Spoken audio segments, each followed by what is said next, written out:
방송에서 제공하는 투자 정보는 투자 판단에 대한 조언입니다. 방송에서 제공하는 주식의 가치, 가격 상승 및 가격 하락에 대해서는 방송사에서 보장하지 않습니다.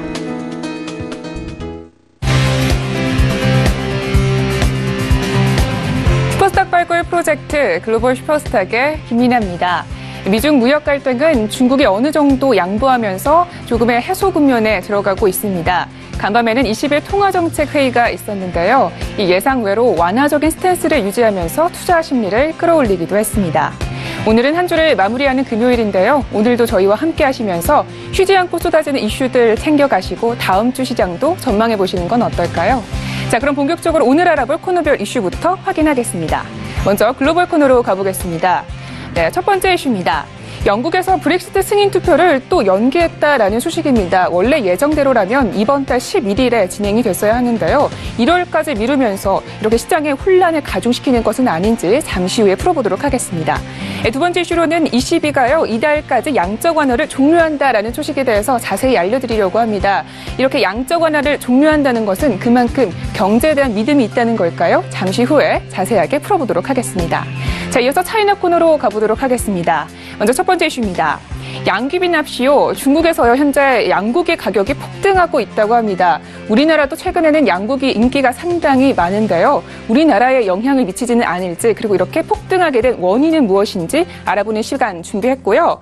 두 번째로는 중국의 중앙경제공작회의 개최가 임박했다라는 소식입니다. 이 회의는 무엇이고 회의에서 다루게 될 모든 이슈에 대해서 저희가 풀어볼 테니까요. 끝까지 함께해 주시기 바랍니다.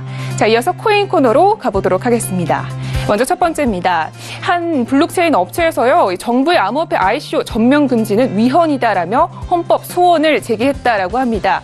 ICO 전면 금지에 대한 모든 것을 알아보고요. 이번 헌법 소원이 시장에 미치는 영향은 어떤 것들이 있는지 알아보고요.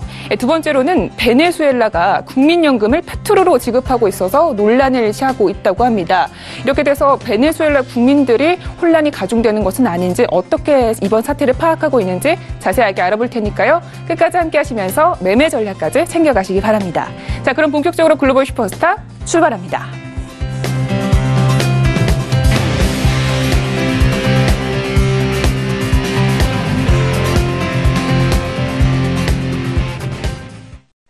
네, 본격적으로 글로벌 슈퍼스타 출발해 보도록 하겠습니다.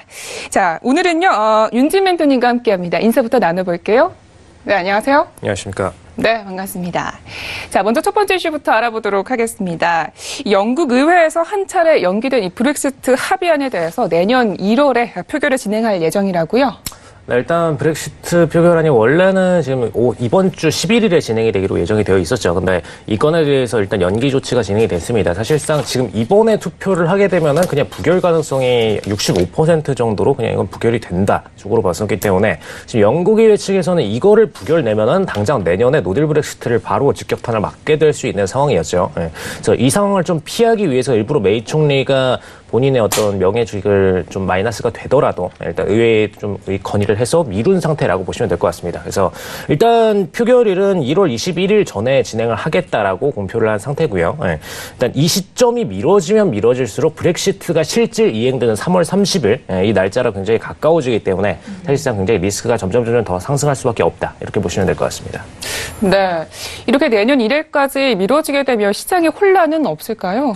일단 3월 30일자에 가까워지면 가까워질수록 일단 변수가 계속 커지기 때문에 일단 파운드를 거래하는 분들 입장에서 이게 부결이 날까 가결이 날까 알 수 없는 상황에서는 청산 처리를 할 가능성이 높죠. 그래서 파운드에 대한 매도 물량들이 뭐 앞으로도 매수보다는 매도 비중이 상대적으로 높을 수밖에 없다. 좀 이렇게 보시면 될 것 같고요. 근데 이 시점이 만약에 좀 일찍 당겨진다면은 다만 부결 조치가 날지 가결 조치가 날지에 대해서 또 한 번 퀘스천 마크가 던져질 수 있기 때문에 이때 기준으로 청산 포지션이 한 번 더 나올 수 있다는 부분은 좀 유의하실 필요가 있겠습니다.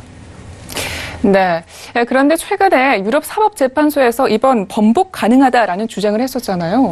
네, 일단 중요했던 법안이 리스본 50조 관련된 부분인데 리스본 50조 같은 경우는 이제 사실 2007년에 처음으로 제정이 됐고 그다음에 2009년부터 발효가 됐던 안입니다. 근데 이 건이 어떤 내용이냐, 이제 EU에서 탈퇴할 때 어떤 조치를 진행할지에 대한 부분으로 보시면 됩니다. 그래서 뭐 1, 2, 3항 이렇게 쭉 나눠져 있는데 뭐 1항은 이제 EU에서 탈퇴를 하기 위해서는 각국의 독자적인 정부 차원에서의 뭐 국민투표를 진행하고선 정부의 의견상에서 탈퇴 조치를 요청할 수 있다. 좀 이런 내용으로 보시면 될 것 같고요. 2항은 이제 그 이행에 대한 내용이고 3항은 이행 후의 절차에 대한 과정입니다. 그래서 사실 지금 EU 입장에서는 영국이 뭐 브렉시트 투표를 다 진행했고 이걸 요청하는 건에 있어서까지는 문제가 없다라고 보고 있고요. 현재는 이행 과정에 있습니다. 그래서 합의안까지는 도출한 상태고 합의안 부분을 본인들 의회로 가져가서 의회에서 지금 투표를 하는 과정이죠. 물론 의회에서 부결이 날 수도 있습니다. 근데 이 건에 대해서 뭐 부결이 나든 가결이 나든 일단 EU에는 탈퇴하겠다는 요청 조치를 했기 때문에 3월 30일 기준으로 해서 지금 이탈을 해야 되는 상황이죠. 어쩔 수 없이. 물론 이 건에 대해서 지금 EU와 협상을 진행을 해서 연기를 할 수는 있습니다. 그래서 3월 30일보다 미룰 수는 있지만 일단 건에 대해서는 이미 진행하기로 공표를 한 만큼 어쩔 수 없다 이렇게 보시면 될 것 같고요. 근데 문제는 여기 법안에는 탈퇴 조치를 다시 철회할 수 있을지 이에 대한 법안은 없습니다. 그래서 그러다 보니까 이 부분을 새롭게 상정을 해서 ECJ 측에다가 지금 유럽 사법재판소 측에다가 새롭게 상정을 했다 이렇게 보시면 될 것 같고요. 그래서 결론은 ECJ 측에서는 영국 자체에서 철회를 하고 싶으면 철회할 수 있다라는 입장입니다. 그래서 이건 굉장히 좀 호재 이슈로는 보실 수가 있는데 영국이 본인들의 국민투표를 진행을 해서 브렉시트 안건을 상정을 했고 그다음에 요청을 한 상태에서 영국 의회와 정부 차원에서 다시 제2국면 투표를 진행해서 철회 조치를 투표를 받고 그다음에 다시 철회하겠다라는 입장을 내세울 수 있다는 거죠.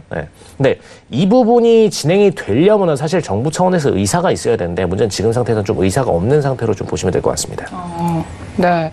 그러면 정부에서는 현재 번복할 의사가 없기 때문에 브렉시트를 철회할 가능성은 없다라고 보면 되는 걸까요? 네, 일단 영국 법무부 하원이 좀 출석한 자리에서는 정부 차원에서는 뭐 번복할 의사가 없다. 그래서 이걸 추진하려면 사실상 뭐 법률적 절차가 필요하다라는 부분인데 이 부분을 진행을 하고 있지 않다는 부분까지 좀 얘기를 했습니다. 사실 아직 뭐 이 ECJ 판결이 나온 게 이번 주 월요일이었기 때문에 뭐 3일 만에 바로 이걸 진행하기 쉽지 않았습니다. 왜냐하면은 지금 메이 총리 같은 경우는 이번에 한번 잘릴 뻔했어요. 한번 잘릴 뻔했습니다. 지금 의회 측에서 총리 불신안이다. 믿을 수가 없다. 그래서 여당에서 이걸 먼저 제시해가지고 메이 총리를 자르려고 했습니다. 그렇기 때문에 지금 메이 총리 입장에서는 화요일은 의회 표결을 미뤘고요. 그다음에 수요일은 잘릴 뻔했고요. 그래서 지금 어제 지나고 나서 오늘이 됐는데 어제 같은 경우는 또 통화정책 회의가 있었죠. 그래서 지금 상태에서는 뭐 3일 만에 바로 이 법안을 상정해가지고 빠르게 이걸 처리할 부분 알아봐라. 이렇게 할 수가 좀 없는 상황이었기 때문에 뭐 앞으로 기간이 1월 21일까지도 한참 남아있는 만큼 이전에 관련된 법안 검토는 좀 진행할 가능성이 있다. 이렇게 보시면 될 것 같습니다. 일단 이거는 영국 정부에 새롭게 주어진 카드 한 장이기 때문에 이 카드 한 장을 굳이 버릴 바에는 일단은 알아보고선 대안으로 플랜 B로 준비를 해놓을 필요가 있겠다. 좀 이렇게 보시면 될 것 같습니다. 네, 알겠습니다. 그런데 이번에 스코틀랜드와 영국 의회가 통과시킨 EU 통과 법안이 좀 상이하다고 하는데 어떤 차이점이 있을까요? 네, 일단 EU 측에서 원래 탈퇴법을 준비를 했었죠. 그래서 EU 탈퇴법에 대해서 좀 준비를 영국 차원에서 진행을 했었고 이 건을 이제 영국 의회에서 통과를 시켰었습니다. 근데 사실 ECJ 측에 이번에 영국에서 처리를 할 수 있도록 허가를 해달라는 부분, 정확히 말하면 영국 의회보다는 이제 스코틀랜드 의회에서 이 부분을 진행했던 부분입니다. 스코틀랜드 의회 차원에서는 우리는 브렉시트를 진행하고 싶지가 않다. 그러니까 영국이 이탈하면서 우리도 같이 이탈되는 이 흐름을 만들고 싶지가 않다. 그래서 우리는 이건 독자적으로 따로 빼고 싶다라는 입장에서 EU 측에다가 철회 법안에 대해서 지금 법안 처리를 상정을 했던 상태고요. 근데 이 부분을 일단 브렉시트에 대해서 ECJ 측에서는 철회 가능하다라고 평가를 했기 때문에 지금 스코틀랜드 의회 측에서는 자체적으로 지금 EU 탈퇴 법안을 따로 마련을 하는 상태라고 보시면 될 것 같습니다. 근데 이 EU 탈퇴 법안 안에서는 뭐 당연히 기본 뭐 헌장 부분 뭐 대부분의 내용은 다 비슷하고요. 다만 스코틀랜드 의회가 독자적인 EU 탈퇴법을 제정할 권리가 없다라고 해서 지금 영국은 영국 법원 측에다가 대법원에 좀 소송을 한 상태 이렇게 보시면 될 것 같습니다. 사실 좀 웃기는 내용 중 하나가 스코틀랜드 의회 측에서는 영국 대법원에 이 부분을 소송을 제기했다는 것 자체가 좀 굉장히 안 입고 올 수 있어요. 왜냐하면 영국은 영국 대법원이랑 당연히 한 편인데 그거는 우리랑 무슨 상관이냐. 우리는 다른 국가라고 계속 인정을 받고 싶고 법안에 대해서도 다른 어떤 뭐 차라리 ECJ 측에다가 이 부분을 상정했으면 우리는 차라리 이거 납득을 하겠는데 영국에서 영국 법안에다가 한다는 건 좀 말이 안 된다. 좀 이런 생각으로 보고 있기 때문에 굉장히 좀 난해한 해석이 존재하는다. 좀 이렇게 좀 보시면 될 것 같습니다. 네, 알겠습니다. 첫 번째 이슈는 여기까지 분석을 해보고요. 다음 이슈로 넘어가 보도록 하겠습니다. 자, ECB가요, 자산 매입 프로그램을 종료하기로 했다고요? 일단 ECB가 13일자 어제자 기준으로 해서 예고한 대로 이달 말에 지금 자산 매입 프로그램을 종료하기로 했습니다. 일단 독일 프랑크푸르트에서 지금 통화정책 회의를 연 후에 보도자료를 내서 이렇게 좀 밝혔고요. 일단 올해 들어서 사실 600억 유로 기준으로 지금 자산 매입 프로그램 종료를 좀 시사를 했었고, 그다음에 현재 상태에서는 300억 유로 그다음에 150억 유로까지 좀 줄인 상태로 보시면 되겠습니다. 그래서 나머지 150억 유로가 좀 남아 있는 상태고요. 네, 일단 중요한 부분은 이렇게 자산 매입 프로그램을 종료해 가는데도 유로 가치가 그렇게 급등은 하고 있지 않다는 부분이 좀 특이한 부분으로 보시면 될 것 같고요. 일단 이달 말 기준으로 종료를 하기 때문에 그때 기준으로 자산 매입 프로그램 완전히 종료가 일어나고 그 다음 단계, 즉 이제 금리 인상 준비 단계로 서서히 넘어가는 만큼 다시 한번 유로 평가 가치에 대해서 재확인을 좀 하실 필요가 있겠다, 이렇게 보시면 될 것 같습니다. 그래서 일단 이 자산 매입 프로그램 자체는 2015년 3월부터 계속해서 처음부터 이제 600억 달러 규모로 설치를 해서 실행을 했고, 올해 들어서 300억 달러, 그 다음에 10월 기준으로 150억 달러 줄이고 이번 달 기준으로 마지막 150 달러 이렇게 줄인다, 이렇게 보시면 될 것 같습니다. 네, 알겠습니다. 자, 일단 양적 완화 정책에 대해서 간단하게 좀 설명을 들어볼 수 있을까요? 네, 일단 정부 차원에서 국채 그리고 이제 금융자산 매입을 통해서 자산 시장에 지금 유동성을 공급한다, 이렇게 보시면 될 것 같은데, 사실 이 건이 시행된 거는 이제 유럽 차원에서 유럽의 일단 경제 위기 겪고 나서, 사실 어떻게 보면은 이건 2008년 경제 위기를 모건 스탠리나 지금 대표적인 뭐 JP 모건을 비롯한 뭐 골드만삭스 이런 대형 기관들이 지금 그리스 비롯해서 남유럽 국가대에 집중 대출을 해주면서 이 금융 위기가 전가가 많이 됐죠. 사실 뭐 남유럽 국가들뿐만 아니라 일단 대부분의 유럽 서양권 은행들이 대부분 다 이 기존에 갖고 있던 MBS 채권 그리고 CDO 1차, 2차 상품에 대한 모든 부분에 대한 신용부도 수합을 공유를 했었기 때문에 사실 신용부도 수합을 한다는 것 자체는 어느 한 곳에서 무너지면 다 동달아서 같이 무너지겠다는 논리입니다. 어떻게 보면 이제 금융권이 워낙 탄탄할 때는 서로 다 안 무너지는 성벽을 구축하자, 이런 이미지였지만, 문제는 성벽 한 곳이 무너지면 다 연달아서 무너지는 이미지였기 때문에 이 부분이 더 빠르게 공유가 됐다라고 보시면 될 것 같고요.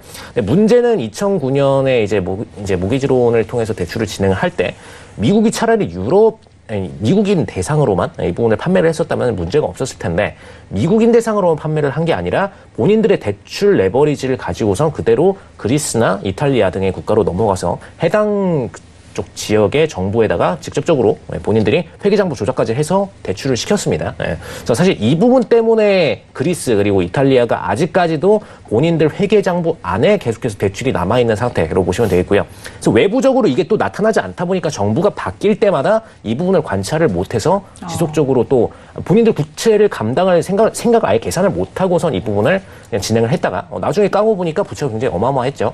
그래서 이 부분 때문에 굉장히 좀 마이너스가 많이 일어났고, 이게 유럽 각 지역에도 역시나 파급 효과로 EU 연합권에 의해서 좀 퍼졌다, 이렇게 보시면 될 것 같습니다. 그래서 이 부분을 막기 위해서 ECJ 측에서는 일단 해당 국가들이 국채가 무너지게 생겼다. 지금 뭐 그리스 같은 경우에도 국채가 무너지게 생겼었고, 뭐 이탈리아도 마찬가지고, 이런 상황이었기 때문에 이 국채를 매입해주지 않으면은 결국에는 이 국채가 무너짐이 결국엔 연달아서 다른 국가들한테까지도 전가가 될 수 있다. EU의 국채는 결국엔 다 하나로 지금 묶여있는 경제권 연합이기 때문에 이 부분이 전가가 될 수 있다는 입장에서 ECB에서 공격적으로 돈을 풀어서 국채를 매입했던 이런 건으로 보시면 될 것 같습니다. 사실 양적 완화를 제시하는 이유는 보통 두 가지인데, 양적 완화 자체를 통해서 통화를 풀어서 각국의 어떤 유동성을 정말 공급하려는 목적, 그 목적이 첫 번째가 있고요. 그다음에 두 번째로는 해당 지역 국가들의 국채가 무너지는 거를 돈으로 막기 위해서, 한마디로 이제 뭐 우리나라 증시로 생각을 하자면 증시가 무너지는 걸 막기 위해서 호가블록을 아래다 쳐놓는 이런 개념으로 좀 보시면 될 것 같습니다. 네, 사실 지금 EU의 상태는 원래 처음 양적 완화를 진행할 때는 후자 쪽으로 보시는 게 맞고요. 단순히 뭐 디플레이션이 일어나서 통화를 공급해서 유동성을 만들겠다, 이런 목적이 아니라 오히려 뭐 인플레이션으로 꺾여버릴 수도 있는 그냥 금융 위기적인 상황에서 그냥 국채를 막아버렸다, 좀 이렇게 생각을 하시면 될 것 같습니다. 알겠습니다. 혹시 이번 ECB 회의에서요, 이 기준금리 동결에 대한 부분이 있었을까요? 네, 일단 기준금리는 그냥 그대로 현행 0%로 유지를 했고요. 뭐 실질 이행금리는 역시 뭐 마이너스 금리로 보시면 될 것 같습니다. 그래서 실질적으로 마이너스 0.4%로 일단 이자에 대한 부분이 있고, 그다음에 대출금리는 0.25%. 한마디로 뭐 빌려주는 거는 거의 제로. 그다음에 돈을 입금해서 일단 예금 상품에 유치를 하면은 마이너스. 뭐 이런 상태로 보시면 되겠죠. 한마디로 마이너스라는 건 그냥 돈을 은행에 갖고 있지 말고 이제 다 개인들이 따로 갖고 있으면서 시장에 유동성을 공급을 해라 이런 의미입니다. 그래서 뭐 이 돈이 다시 증시로 흘러가고 국채로 흘러가고 여기저기 흘러가면서 사실상 제일 먼저 흘러가는 곳은 뭐 자산운용사가 되겠죠, 당연히. 일단 돈을 대부분의 분들이 집에다 두지는 않거든요. 집에다 두지는 않으면은 이 돈을 어딘가 굴리거나 혹은 예금에 두거나 둘 중 하나 선택해야 되는데 예금에 두면 마이너스야. 그럼 예금에 둘 수가 없으니까 당연히 자산운용사로 넘길 수밖에 없겠죠. 펀드사랑 자산운용사. 이쪽으로 넘길 수밖에 없는 부분이었고. 그래서 이것 때문에 EU에 있는 대부분의 은행들은 사실 자산운용을 기준으로 해서 굉장히 많은 수익을 내왔습니다. 근데 다시 이 금액이 결국에는 금리 동결에서 이제 내년에 9월 달부터는 다시 인상 플랜이 실시가 되고 있죠. 그렇기 때문에 이때 기준으로는 천천히 예금으로 다시 옮겨갈 상황이 됐다. 이렇게 보시면 될 것 같고요. 다만 내년 9월에 추가적으로 인상하는 부분은 0.25% 정도이기 때문에 그때까지도 역시나 마이너스 금리입니다. 그래서 일단 상황은 조금 호전은 되겠지만 실질적으로 자산운용사에서 돈이 빠져서 예금 상품으로 옮겨가는 거는 한 2020년도는 돼야 가능할 것이다. 좀 이렇게 보시면 될 것 같고요. 근데 뭐 성장률 전망치도 추가적으로 하향을 했고 아직 상황은 안 좋게 보고 있는 상황입니다. 일단 양적 완화 플랜 종료에 대해서는 올해 처음부터 시사를 해왔고 계속해서 단계적으로 진행을 해왔던 부분이기 때문에 10월 달까지도 사실 문제는 크게 없었죠. 그래서 일단 이번 달까지도 자산 매입 프로그램 나머지 150억 유로 종료를 하겠다. 이런 입장으로 보시면 될 것 같고요. 다만 문제되는 게 하나가 있습니다. 사실 그리스 같은 경우에는 이렇게 자산 매입 프로그램을 종료해버리면은 본인들이 다시 유로 가치가 급등할 때 따라갈 수가 없는 상황이 됩니다. 그럼 본인들이 지금 국채는 무너지게 생겨 있는데 일단 적자 규모 다시 EU와도 또 추가적으로 협상하고 있었죠. 이 상태에서 자산 매입 프로그램이 종료가 돼버리면은 본인들은 국채를 받아줄 대상이 없기 때문에 무너지게 되면 그냥 그대로 하락으로 쫙 빠지게 되는 상황이 돼버립니다. 그래서 사실 EU 측에서는 그리스 그리고 이탈리아 이쪽 지역에 대해서는 별도의 대출 실행을 진행을 할 계획은 따로 갖고는 있습니다만 현재 상태에서 공표는 하지 않았다고 보시면 될 것 같습니다. 지금 상태에서는 아직까지 리스크는 존재하기 때문에 유로 통화 가치 그리고 유로 증시 두 가지 부분에 대해서는 공격적으로 상승세를 보기에는 조금 이른 시점이다 이렇게 보시면 될 것 같습니다. 네, 알겠습니다. 그렇다면 이번 회의에서 드라기 총재의 발언은 있었을까요? 어떤 내용이 있었을까요? 네, 일단 유로 지역 성장을 둘러싼 위험은 크게 아직 잡혀 있다. 균형이 좀 넓게 잡혀 있다. 좀 입장을 표명을 하면서 위험 균형이 좀 하방으로 움직이고 있다. 그래서 한마디로 그냥 이제 경기가 하방으로 아직까지는 움직이고 있는 상황이기 때문에 양적 완화 프로그램을 종료는 하지만 아직 금리 인상 플랜으로 전환을 하거나 어떤 유로가 안정권으로 들어서기 때문에 자산 매입 프로그램을 종료한다는 입장은 아니죠. 정확히 얘기를 하면요.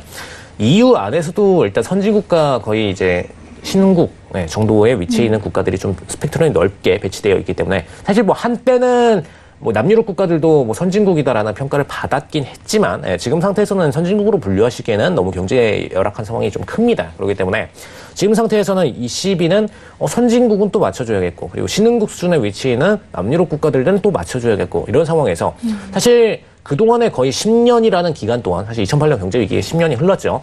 이 기간 동안에 선진국들, 독일이나 프랑스 국가들이 본인들은 우리는 통화 금리를 올려야 실질적으로 금융권이 돌아갈 수가 있다라는 상태를 계속 붙잡으면서 결국에는 신흥국 수준의 위치에 있는 국가들, 남유럽 국가들의 아직까지 밸류를 맞춰줬던 상태입니다. 그래서 이 국가들을 지원해줘야 되니까 너희를 아직 금리를 올려줄 수가 없다. 좀 이런 상태였다라고 보시면 될 것 같고요. 근데 이제는 독일이랑 프랑스 같은 경우는 마이너스 금리를 시행하기에는 너무 많은 자산들이 계속해서 돌고 있죠. 그리고 지금 경제 상황을 볼 때도 미국은 경국적으로 금리를 인상하고 있는데 지금 유럽 입장에서는 금리를 마이너스 금리를 취하게 되면 당연히 유럽 자금들이 전부 다 미국으로 빠져나갈 수밖에 없습니다. 그래서 이걸 막으려면 어쩔 수 없이 금리를 선진국 차원에서는 올려야 되는 상황이기 때문에 미리 자산 매입 프로그램에 대해서는 종료를 하는 딱 지금 적정선으로 다시 밸류를 맞췄다 이렇게 보시면 될 것 같습니다. 네, 알겠습니다. 어쨌든 이 자산 매입 프로그램이 종료는 됐지만 9월부터 금리 인상 계획이 있는 만큼 유로 가치가 올라가기까지는 조금 기다려야 할 것이다 이런 말씀 해주신 것 같은데요. 자, 그렇다면 우리 사틀을 보면서 조금 더 자세하게 분석을 해보면 좋겠는데 지금 계속적으로 좀 변동성이 없는 상황이거든요. 오늘장 같은 경우는 좀 어떻게 예상하십니까?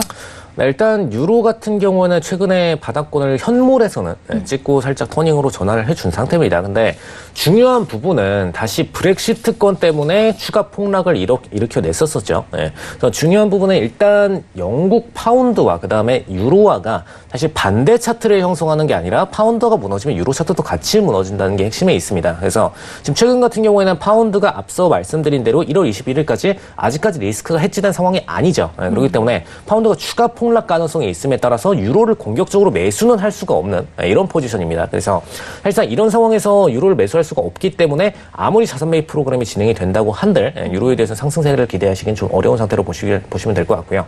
다만 오히려 반대로 기세하실 수 있는 부분은 사실 기축동화권의 안에 묶여있는 상품이 파운드 유로만 있는 게 아니죠. 네, 달러가 핵심입니다.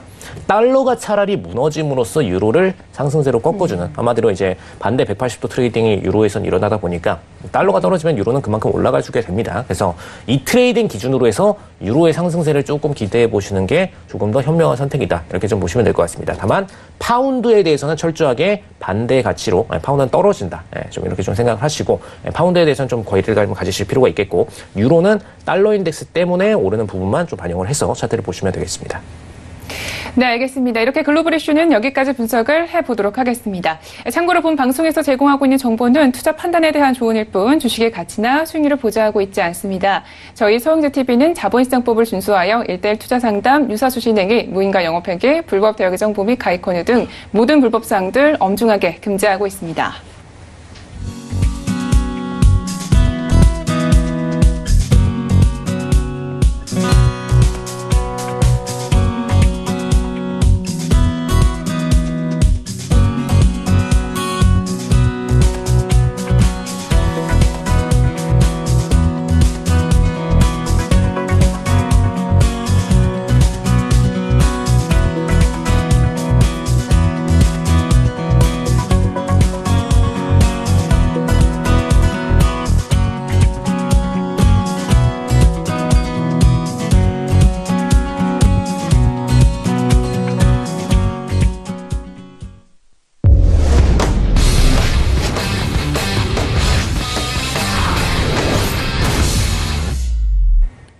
네, 차이나 코너 시작해 보도록 하겠습니다. 이슈에 대해서 조금 더 자세하게 분석을 해볼 텐데요. 오늘은 김영철 멘토님과 함께합니다. 네, 멘토님 안녕하세요.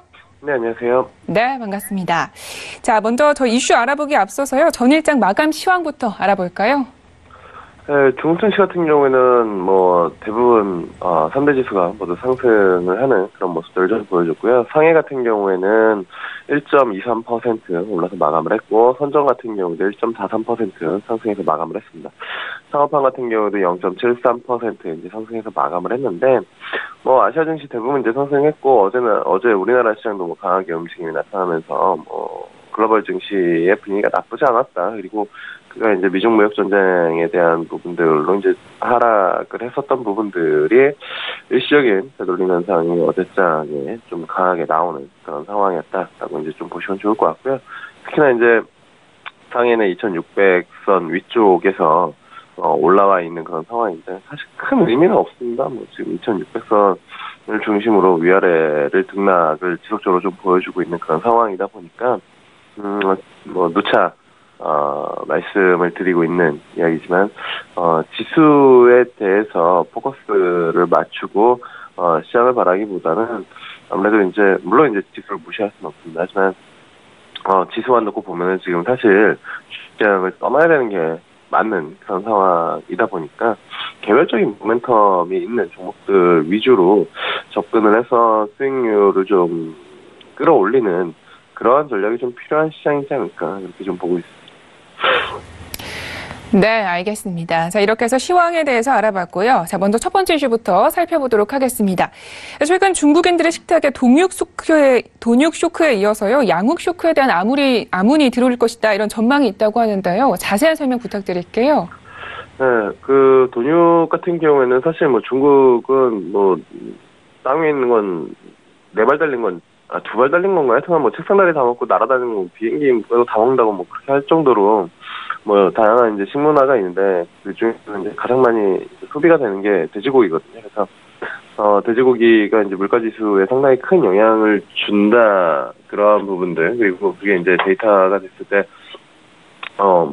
돼지고기 가격이 많이 오르면 기사들이 항상 나오거든요. 분석 관련된 내용들이. 근데, 그런 부분들이 있었는데, 이제는, 양고기 같은 경우에도, 지금 가격 자체가, 상당히 좀 많이, 오르는 그런 상황이다라고 이제 좀 보시면 되겠고요. 지금 중국 산동성이랑 까르손성 그리고 내이멍구 이쪽 등지에서 양고기 가격이 지난해보다 한 30% 정도 넘게 올라서, 지금 5년 내 가장 많은, 지금 가격 상승률을 좀 보여주고 있는 그런 상황이어서, 지금 양고기 가격, 그러니까 실질적으로 물가지수에 영향을 줄 수 있는 식재료에 대한 부분들, 이러한 부분들이 상당히 좀 영향을 많이, 받고 있고, 시장에서 좀 귀추를, 주목을 하고 있는, 그런 상황이다라고 보시면 되겠습니다. 네. 그렇다면 중국에서 이렇게 양고기 가격이 폭등한 정확한 이유는 무엇일까요? 일단은 2011년부터 2014년 사이에 중국의 소비 수준이 상당히 좀 높아졌고요. 그리고 지금 한국에서도 꽤나 이제 유행인 것 같은데, 지금 그 훠궈가 있지 않습니까? 그 꼬치의 훠궈가, 상당히 좀 인기를 많이 끌고, 하이디라고 이것도 이제 성장을 하는 그런 부분들, 중국 내에서 성장을 하는 그런 부분들이었고, 국내에도 이제 들어와 있는데, 드셔보신 분들은 아시겠지만, 둘이서 좀 어느 정도 그냥 먹을 만큼 먹었다, 배부르게 먹은 것도 아니고, 그냥 좀 먹을 만큼 먹었다라고 하면 돈 10만 원 그냥 나가거든요. 근데 중국도 상당히 그렇게 비싼 그 고급 식자재에 대한 부분들, 그리고, 고급에 대한 이미지, 이 부분들이 이제 상당히 좀 많으면서, 이쪽으로 양고기를 찾는 사람들이 상당히 좀, 많이 늘었고, 수요와 공급의 원칙에 의해서 수요가 이렇게, 증가를 하다 보니까 당연히 이제 가격이 이제 상승하는 그런 모습들을 좀 주고 있다라고 이제 보시면 좋겠습니다. 그래서 예전에는 중국의 이제 물가지수나 이런 것들을 볼 때 돼지고기 가격을 상당히 좀 많이 봤는데, 앞으로는 양고기에 대한 가격 추이도 좀 보면서 투자 아이디어를 좀 찾아보면 좋지 않을까, 이렇게 좀 말씀을 드려보도록 하겠습니다. 자, 계속해서 두 번째 이슈도 함께 분석을 해보도록 하겠습니다. 중국에서는 다음 주에요, 중앙경제공작회의가 열릴 예정이라고 하는데요. 정확히 이 회의는 어떤 회의인가요? 네,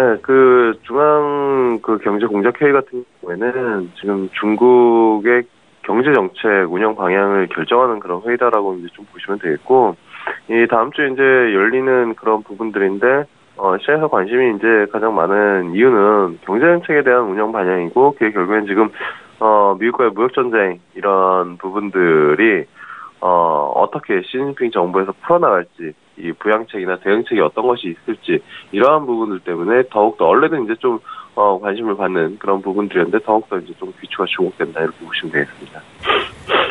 네, 이번 회의를 통해서 중국의 내년 경제 성장률 목표치도 설정할 것이다라고 하던데요. 시장 내부에서는 6%대를 목표치로 설정할 것이다, 이런 의견들이 많다고요. 네, 아무래도 지금 6%대 이야기들이 좀 많이 나온 것 같습니다. 그러니까 중국이 이제 그 두 자릿수대 고성장은 이미 이제 끝났고, 하방 압력에 대한 부분들도 이제 부인할 수 없는 그런 상황에다가, 여기는 이제 플러스로 무역전쟁에 대한 이슈도 이제 같이 가시가 되면서, 여러 가지 이제 그 적신호들이 이제 좀 나온다라고 이제 이야기들이 나오고 있고요. 그러면서 이제 내년 그 경제 성장률 목표치를 대폭 하향할 것이다라는 데는 큰 이견이 없는 그런 분위기입니다. 낮출 수밖에 없는, 그런 상황이다라고 이제 좀 보고 있는 분석, 매체들이 상당히 이제 좀 많고, 중국 경제 전문 매체들도 그 내년 성장률 목표치가 6% 또는 6%, 6.5% 구간이라고 이제 설정을 하는데, 보통 저거 달성을 못하죠. 예, 그냥 그건 목표일 뿐이고, 저기에 이제 달성하려고 이제 노력하는 그런 부분들인데, 올해 성장률 목표치가 6.5%였는데, 만약 6%로 설정이 되면은 0.5%나 낮추는 거기 때문에 상당히, 지금 중국 쪽, 경기에 대한, 어느 정도의 경착륙 또는 둔화의 심각성, 이러한 부분들을 조금 찾아볼 수 있는 그리고 알 수 있는 그런 부분들이기 때문에 저 관련된 부분들은 좀 지속적으로 어떤 코멘트들이나 어떤 내용들이 좀 나오는지 좀 확인을 해야 되지 않을까 이렇게 좀 보고 있습니다. 미국과의 무역 협정에 대한 이야기도 오갈 것이다 이렇게 예측이 되고 있는데요. 주로 어떤 이야기가 오갈까요? 예, 아무래도 이제 미국 무역 전쟁이 되면서 그 경쟁의 우려가 더 이제 강화가 됐기 때문에 지금 뭐 대규모 개방 조치를 쏟아낼 수도 있다라는 그러한 이제 그 시장의 분석 내지는 기대 심리를 같이 이제 좀 반영을 하고 있다라고 이제 좀 보시면 좋을 것 같고요. 실질적으로 뭐 어떤 부분들을 내놓을지 모르지만 분명히 미국과의 이제 무역 전쟁 때문에 그쪽이 막혀 있는 그런 상황이어서 다른 쪽으로에 대한 돌파구 그리고 여타 국가들 이런 부분들을 위해서 대외 개방 의지는 분명히 좀 강하게 보여줄 가능성이 좀 높다 이렇게 좀 보고 있습니다. 네, 알겠습니다. 자, 이렇게 해서 이슈 분석은 여기까지 해보도록 하고요. 자, 이어서 저희 기업 분석 시간으로 가보도록 하겠습니다. 자, 오늘 보고 있는 종목 어떤 종목인가요? 오늘 보고 있는 종목은 중국 석유화학이라는 그런 기업이고요. 아무래도 그 미국의 대이란 제재에 따른 유가 하락이 어쨌든 유가 하락이 단기적으로는 좀 멈춰 있는 그런 상황이고 그렇기 때문에 추가적인 하락보다는 어쨌든 이 수준에서 또는 상방향 쪽으로에 대한 움직임이 나타날 수 있기 때문에 주가의 하방 위험은 그렇게 크지 않다라고 이제 좀 보고 있습니다. 그래서 일단은 유가에 대한 부분들 그리고 이 기업 자체로만 놓고 본다라고 하면은 주가가 뭐 추가적으로 하락을 할 위험성은 상대적으로 좀 낮다라고 이제 좀 보시면 되겠고.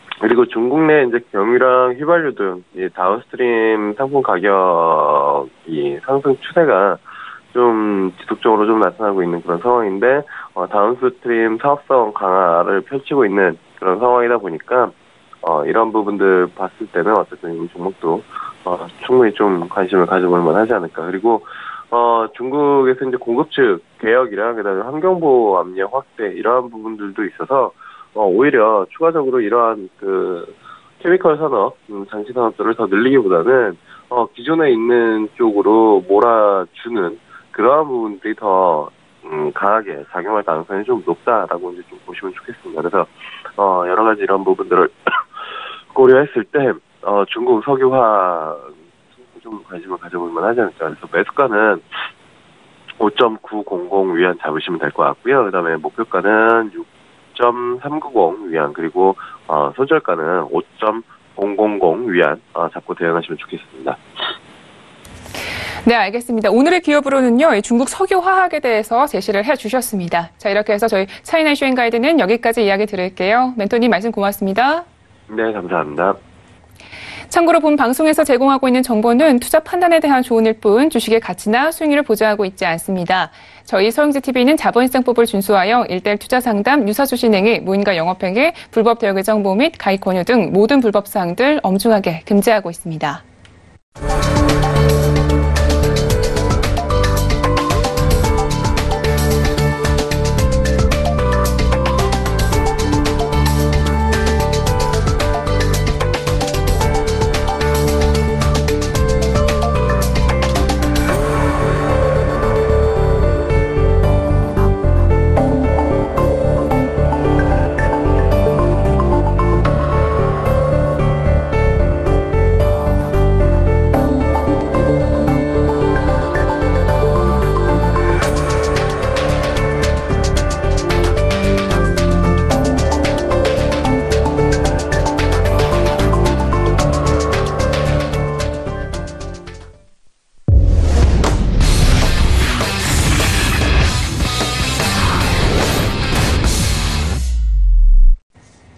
네, 코인 코너 시작하도록 하겠습니다. 저 이슈 분석하기에 앞서서요. 먼저 코인 시세부터 확인하고 가도록 하겠습니다. 네, 코인 마켓캡 기준으로 알려드립니다. 오늘 일장은요, 대부분의 코인들이 하락하고 있습니다. 현재 비트코인은 4.95%대, 5%대 가까이 하락하면서 3,400달러 선이 무너졌습니다. 현재는 3,304달러 부근에서 거래 중이고요. 거래 규모는 43억 달러 정도로 추산이 되고 있습니다. 이렇게 비트코인이 하락하면서 리플과 이더리움 그리고 스텔라 모두 하락세인데요. 스텔라는 특히 7%가 넘게 하락하고 있습니다. 0.105달러 중에서 거래 중입니다. 어제장에 이오스의 하락폭이 상당히 컸는데요. 오늘도 이틀 연속 하락하고 있습니다. 6%대 하락 중이고요. 1.85달러에서 거래 중입니다. 비트코인 캐시는요. 100달러 부근이 무너졌습니다. 현재는 9%대 하락 중이고요. 91.7달러 부근에서 거래 중입니다. 이렇게 대부분의 코인들이 하락하고 있고요. 하지만 아이오타라는 코인이 오늘장에서 조금 특징적으로 보이는데요. 16%가 상승하면서 12위권까지 올라왔습니다. 네, 이렇게 해서 간단하게 시세에 대해서 알려드렸고요. 저희 이슈 분석을 해보도록 하겠습니다. 자, 계속해서 저희 윤지 멘토님과 함께합니다. 첫 번째 코인 이슈부터 알아보도록 하겠습니다. 한 블록체인 관련 업계가요. 정부의 ICO 금지는 위헌이다 이런 헌법 소원을 냈다고요. 네, 일단 지금 암호화폐에서 좀 대안으로 떠오르고 있는 다이코, 다이코를 국내에 처음으로 적용하겠다라고 펼친 프레스토라는 업체가 이제 ICO 금지에 대해서 헌법 소원을 냈다. 좀 이렇게 보시면 될 것 같습니다. 일단 내용에 대해서 좀 보시면 탈중화 조직, 지금 DAO 그리고 암호화폐 공개, 지금 ICO의 합성으로 이루어진 다이코 같은 경우에 지금 투자자가 일단 스마트 컨트랙트를 활용해서 뭐 자금 집행이나 회수 여부를 결정할 수 있다. 뭐 그냥 이런 업체로 보시면 될 것 같고요. 업체가 중요한 건 아니고 중요한 거는 일단 ICO가 최근에 국내에서 많이 좀 진행이 되고 있는 배경이 있는데 문제는 ICO 같은 경우에 대부분이 다 이제 해외로 우회를 해서 전부 다 진행하고 있는 형태입니다. 그래서 국내 자체에서 순수하게 진행할 수 있는 상황이 아니기 때문에 일단 이 부분을 국내에서 좀 금지를 했다. 좀 이렇게 보시면 될 것 같고요.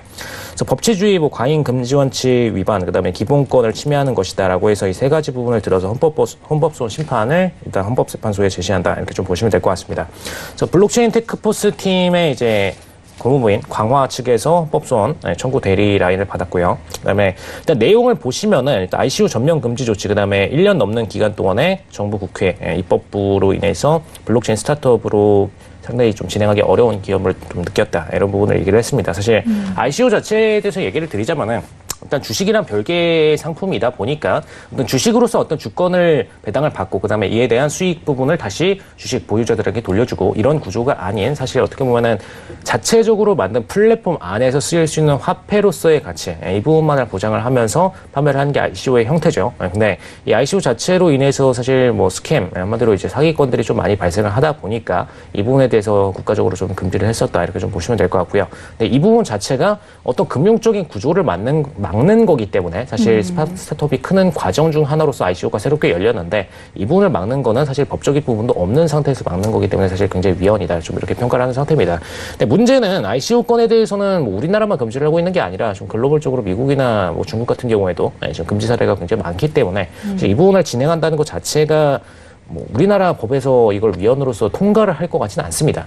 다만 이 부분을 제시했다는 거는 좀 일단 우리나라 기업들 차원에서 제시를 했고 이 부분을 만약에 법원이 굉장히 좀 긍정적으로 해석을 해서 받아들여 준다면은 좀 큰 변화가 될 수 있기 때문에 이거는 좀 그냥 살짝 주목을 하실 필요는 있겠다. 이 정도로 보시면 될 것 같습니다.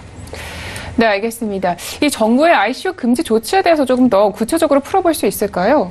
네, 일단 정부가 지난해 9월로 이제 금융위원회, 그다음에 기획재정부, 법무부, 그다음에 방송통신위원회 쪼르륵 해서 금감원까지 참여를 해서 일단 가상통화 관계기관 합동 TF를 구성을 한 다음에 일단 증권 발행 형식을 포함한 모든 형태 ICO를 금지한다라고 발표를 했죠. 그래서 이 발표 이후에는 법률 가이드라인을 따로 안 내놓고 있습니다. 사실 법률 부분이 먼저 있어가지고 이거를 당연히 금지를 해야 된다는 입장이 아니라 일단 먼저 선대응으로 일단 먼저 이건 금지 조치를 내립니다라고 법적으로 지정이 되기 전에 먼저 얘기를 했다. 금지 조치를 진행했다라고 보시면 될 것 같고요.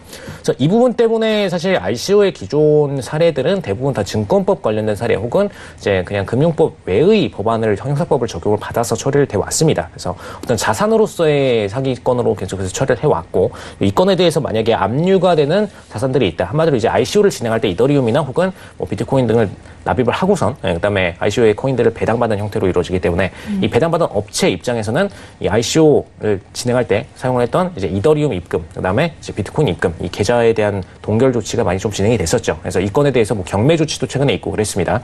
네, 이 경매 조치나 관련된 부분들에 있어서 사실 뭐 ICO를 진행하는 업체들이 실질적으로 사기를 전부 다 저질렀느냐? 꼭 그렇지만은 않다는 거죠. 사실 대부분의 업체들이 처음에는 좋은 의도로 시작한 업체들 꽤 있습니다. 꽤 있는데 그 과정에서 사업단에서 중간에 실패를 한다든가 중도 포기 조치가 진행이 될 경우에는 다시 환불 조치가 빠르게 진행이 되지 않는 경우에 먼저 소송이 걸려가지고 문제가 되는 건들이 꽤 있죠. 그리고 혹은 비트코인이나 이더리움 시세 차익이 계속해서 떨어지면서 사실 이 부분을 다시 환수 조치를 하기가 어려운 재정 상태가 돼서 문제가 되는 건수들도 있습니다. 그래서 이런 건들 같은 경우에는 사실 예를 들어서 주권을 공모가보다 높게 팔았는데 딱 상장을 하자마자 빠르게 공모가보다 아래로 떨어져서 이제 주가가 하락을 했다. 근데 이 주가에 대해서 사실 이 해당 기업들이 환수 조치를 해야 되는 의무사항이 있는 건 아니거든요. 근데 이거랑 동일한 유사한 사례로 ICO권에 대해서도 역시나 코인을 구매했던 구매자들 대상이 이거에 대해서 환불을 조치를 요청을 한다 하더라도 이건을 이제 다 환불을 반드시 해야 되는 의무 조치가 있는 건 아닙니다. 주권도 사실 상장 폐지가 되면은 주권 가치가 사라지듯이 ICO권에 대해서 그럴 가치가 충분히 있기 때문에 이건에 대해서는 꼭 주권과 동일하게 해석을 해야 되느냐 아니면 정말 사기권으로 해석을 해야 되느냐 이 부분에 대해서 좀 애매한 수준이 있기 때문에 사실 이 부분을 좀 깊게 파고들 필요는 있겠다 이렇게 보시면 될 것 같고요.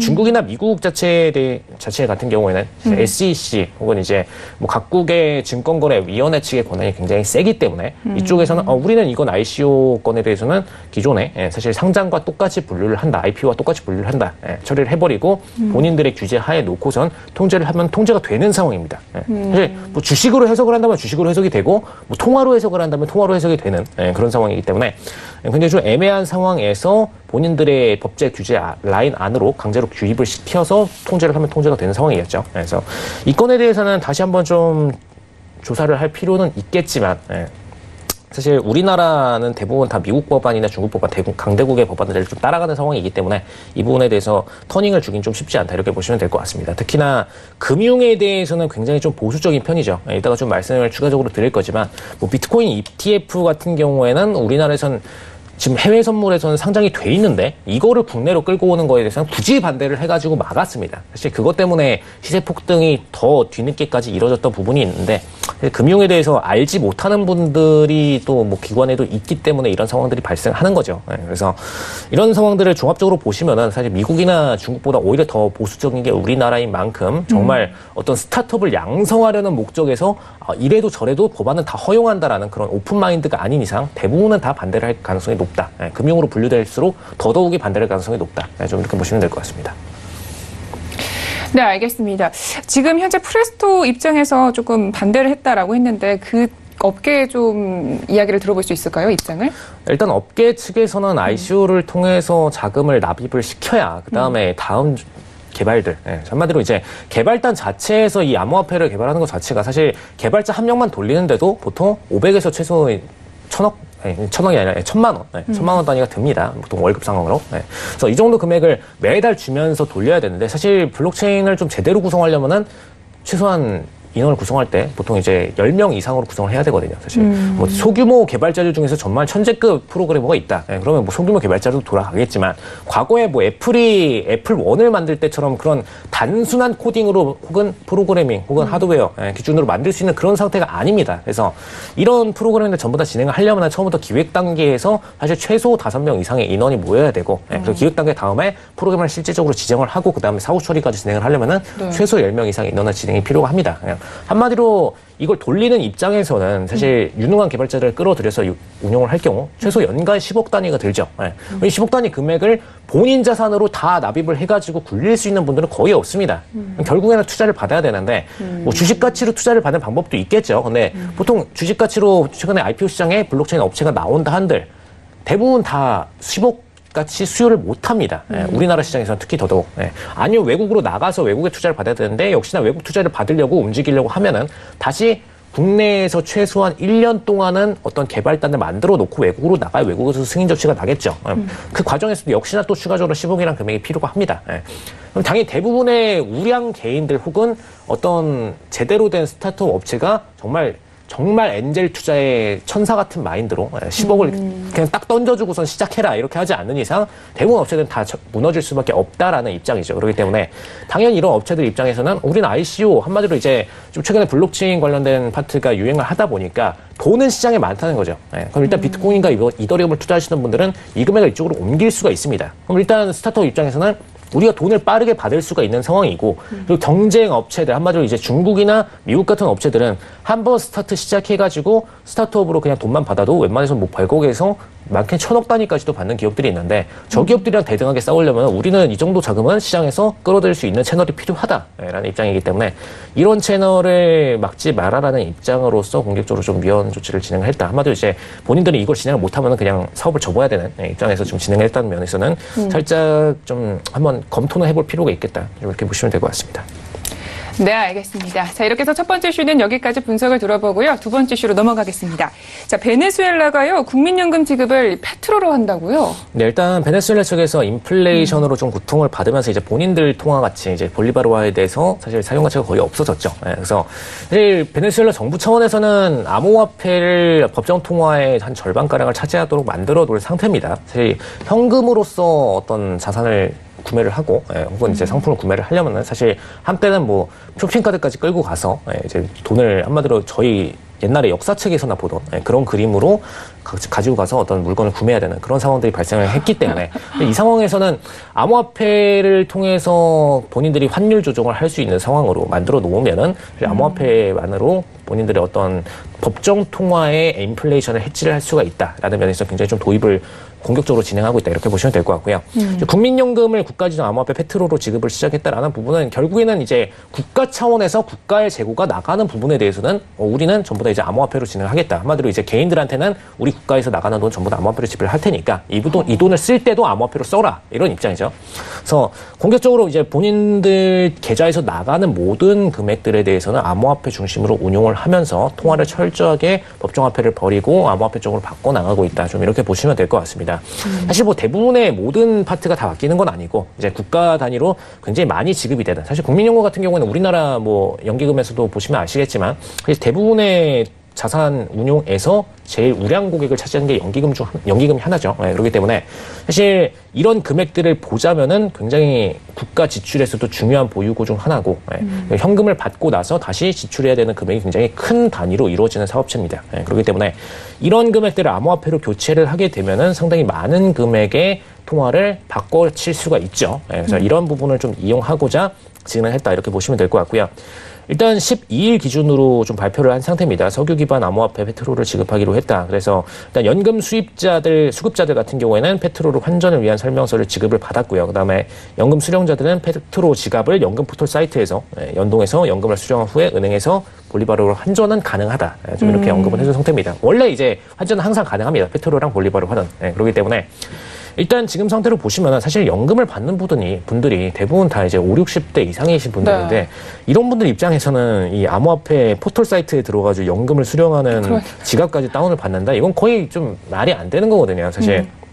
일단 본인들은 어떤 지급 조치는 진행을 했다라는 부분은 대외적으로 표명은 하고 사실상 이 금액이 개인들한테 들어와가지고 사용이 되기는 굉장히 어려운 그런 상태를 만들어 놓음으로써 뭐 사실 뭐 나중에 뭐 자식대에 가서 사용할 수는 있겠습니다만 당장 최근에 한 10년 안으로 보자면은 이 금액들은 결국에 개인 계좌 안에서 묶일 가능성이 높겠죠.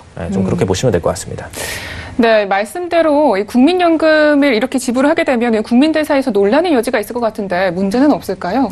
네, 일단 대부분의 좀 고령자들 같은 경우에 생활을 유지할 수 있는 연금을 좀 바라보면서 살아왔는데 이번 조치로 굉장히 좀 혼란스러워하고 있다. 좀 이런 입장으로 보시면 될 것 같고요. 일단 마두로 대통령 입장에서는 페트로가 이제 국가 연금 시스템에 앞으로 활용이 될 것이다. 그리고 이제 베네수엘라 국영에서는 내년부터 오펙 원유거래 페트로를 사용할 예정이다. 이렇게 얘기를 했는데 사실 이 후자 부분, 오펙이 베네수엘라 지금 국영 석유회사가 페트로를 납입을 한다. 이건에 대해서는 안 받아들일 가능성이 높습니다. 일단 첫 번째로는. 그래서 원유 입장에서는 이 부분은 그냥 제거를 하시고 핵심적인 부분 지금 연금에 대해서만 다시 말씀을 드리면은 연금을 일단 받는 입장에서는 이 금액을 사용하기가 굉장히 어렵죠. 한마디로 지금 베네수엘라가 노리는 건 딱 하나입니다. 연금을 수령을 했는데 이걸 쓰기가 어려운 상태를 만들어 놓음으로써 사실상 출금이 어렵게 만들면 당연히 인플레이션에서 디플레이션으로 조금씩 흘러가겠죠. 돈을 묶어 놓으니까 전체 통화량이 줄어드니까요. 그래서 이 부분을 이용해서 전체 통화 자산의 인플레이션 현상을 줄이고자 하는 목적이다. 좀 이렇게 우회적으로 보실 수가 있겠고요. 사실 어떻게 보면 이 부분을 좀 노렸다고도 보실 수가 있겠습니다. 이게 소 뒷걸음질 치다가 밟은 격인지 혹은 정말로 노렸던 부분인지는 모르겠지만 분명히 그런 현상은 나올 수밖에 없는 상황으로 보시면 되겠고요. 물론 이게 다시 뭐 출금은 언제든 가능한 상태이기 때문에 한 10년 정도 이후에 이 금액이 다시 자식대로 수정이 돼가지고 이 금액이 자식대의 어떤 인터넷을 사용할 수 있는 채널에서 운용이 된다라면 충분히 사용 가능하겠지만 사실 지금 상태는 굉장히 좀 어렵다라고 보시는 게 맞습니다. 그리고 일전에 대시건에 대해서 한번 얘기를 드렸는데 사실 폰을 사용하는 현재 지금 베네수엘라의 인구 중에서 지금 인터넷이 안 되는 한마디로 스마트폰을 쓰고 있어도 스마트폰의 활용을 인터넷으로 활용하지 못하고 문자 서비스로만 활용을 하는 분들이 굉장히 많습니다. 한마디로 이분들 입장에서는 인터넷을 스마트폰으로 이용해가지고 지금 페트롤을 이용할 수가 없는 상태예요. 그럼 이분들은 결국에는 스마트폰을 가지고 다니면서 결제를 진행할 수가 없습니다. 한마디로 지금 이분들 입장에서는 그냥 집에서 스마트폰으로는 평소에 안 되고 결제 채널 이런 것들은 안 되고 우리처럼 뭐 삼성페이 이런 거 쓸 수가 없습니다. 집에서 직접 이거를 뽑아가지고 이걸 다시 은행으로 지금 월렛을 통해서 들고 가서 은행에서 환전 조치를 요청을 해서 그 다음에 현금을 받은 다음에 이걸 다시 계좌에 넣어가지고 이걸 뭐 카드로 쓰든 혹은 뭐 따로 그냥 현금으로 가지고 다니든 이렇게 이용을 해야 된다는 건데 절차가 굉장히 복잡해지죠. 그럼 결국에는 당연히 통화량 감소에 영향을 미칠 수밖에 없다. 좀 이렇게 보시면 될 것 같습니다. 네, 알겠습니다. 자, 이렇게 해서 저희 코인 이슈는요, 여기까지 이야기를 풀어보도록 하겠습니다. 자, 오늘 고생해주신 저희 멘토님 말씀 고맙습니다. 네, 감사합니다. 네, 저희가 준비한 소식은 여기까지입니다. 참고로 본 방송에서 제공하고 있는 정보는 투자 판단에 대한 조언일 뿐 주식의 가치나 수익률을 보장하고 있지 않습니다. 저희 서영재TV는 자본시장법을 준수하여 1:1 투자 상담, 유사수신행위, 무인가 영업행위, 불법 대여계 정보 및 가입 권유 등 모든 불법 사항들 엄중하게 금지하고 있습니다.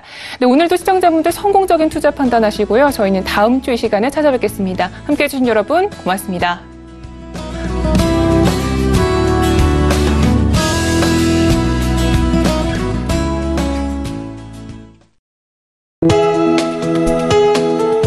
방송에서 제공하는 투자 정보는 투자 판단에 대한 조언입니다. 방송에서 제공하는 주식의 가치, 가격 상승 및 가격 하락에 대해서는 방송사에서 보장하지 않습니다.